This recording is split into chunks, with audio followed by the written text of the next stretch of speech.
This is one of our merch coolers where we do sell our cans to go. New Brews. They are the craft brewery's bread and butter in a very competitive industry.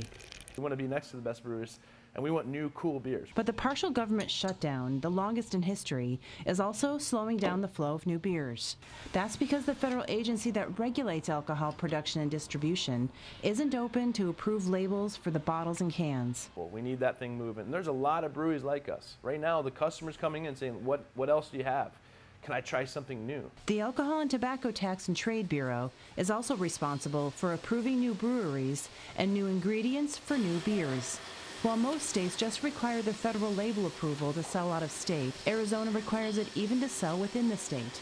Arizona Wilderness Brewing currently has 4 beers sitting in the queue, and it will be another dozen or more by the end of the month. They've already produced some of the beer, and it may need to be dumped if it sits too long. I could be out $25,000 to $50,000 pretty quickly with beer just sitting around.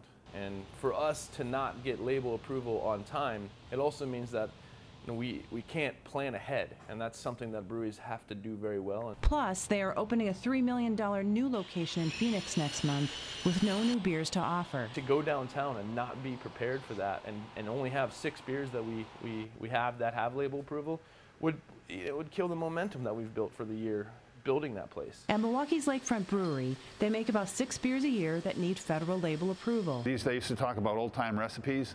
This is an old-time recipe. Because of the shutdown, their latest My Turn Chuck can't be sold out of state. I've been joking to people that if you're going to want a new beer coming out pretty soon, you're going to have to drink your brother-in-law's homebrew. It's too early to say what the industry impact will be, but the longer it lasts, the more breweries that can't open and the more seasonal beers that won't be available.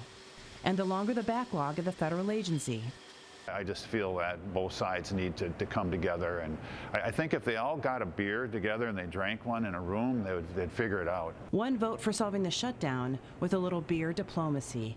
Carrie Antelfinger, Associated Press.